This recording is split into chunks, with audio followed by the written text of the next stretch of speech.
Hey, what is up guys? I'm KBHD here, and this is a virtual reality headset. It's a pretty simple one, obviously, but that's what it is. And the idea of virtual reality is just that. It's to replace your reality with some new virtual computer-generated environment. And it could be some game or some environment you walk around or some video that's playing all around you when you look around.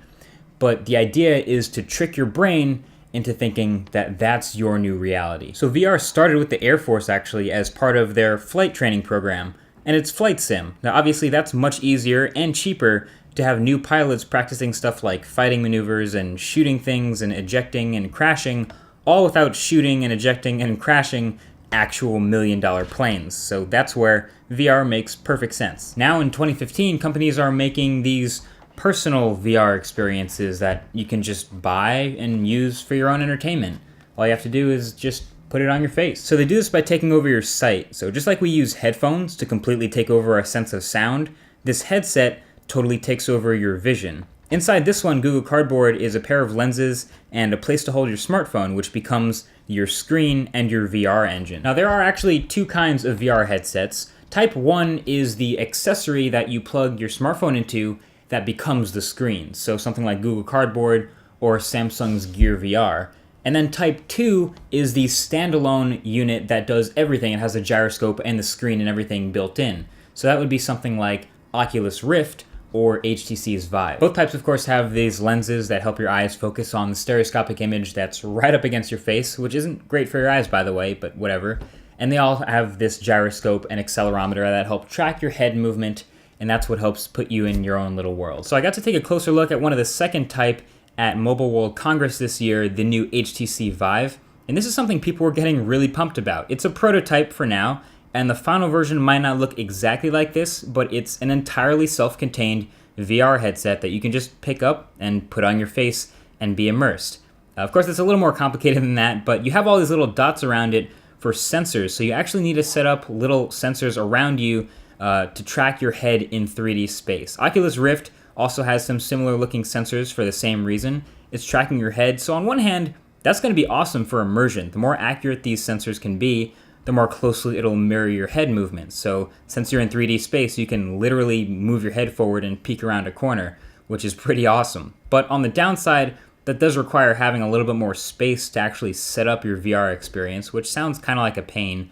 And also, the thing people forget is you also need a set of cables to connect this VR headset to your computer. So plenty of people did demos without plugging it in, but you're not exactly untethered when you're really using it. Now that first type of VR headset that uses your phone as the VR engine and the screen is actually a little bit more simple. Your phone already has a gyroscope and an accelerometer built in, so all of your movements around that 3D world will come from that. But these don't have the advantage of sculpting the optimal VR experience. I mean, it's kind of like an accessory, and it's a little bit weird to like clip your smartphone into some crazy, basically oversized case and then strap it onto your head. But the experience can often be almost as good as one of the dedicated headsets, at least to a VR noob like me. But look, making a VR headset right now, at least a good one, is really hard. There are so many things you have to consider. The pixels per inch of the display, since it's right up against your face and it's magnified. And then there's the field of view, since you want it to be as immersive as possible. And the pixels per degree, since everything's magnified and so close to your face. There is good hope though. I've never seen an industry go so fast from zero, like almost nothing, to 5 or 6 major players so fast. You've got Oculus Rift, you have Samsung Gear VR, you have Google Cardboard's been out for a year, HTC Vive is on its way, it's coming, Sony Project Morpheus is also coming. I would actually even say that Microsoft HoloLens, although that headset from Microsoft that everyone's talking about the experience of, is not virtual reality, that's actually augmented reality. So virtual reality and augmented reality are two slightly different things. So to clarify, virtual reality is replacing your entire reality, so you're immersed in this new world with nothing left from the real world.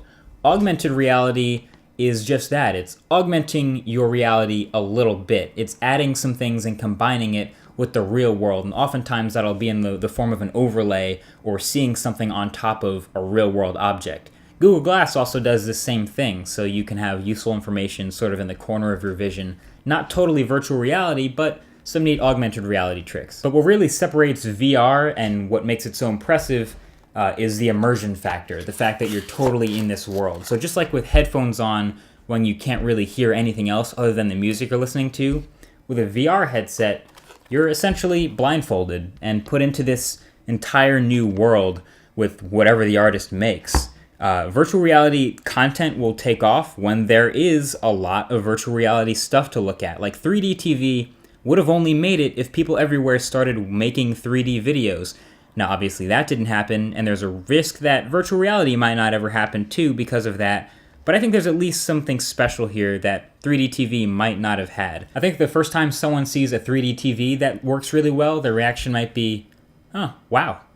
But the first time someone sees like Oculus Rift or gets a really good virtual reality demo, they're like, wow, this is impressive. And that's what makes it so cool. So yeah, the next time you're considering whether or not virtual reality will become a thing or not, think about what would you do with it.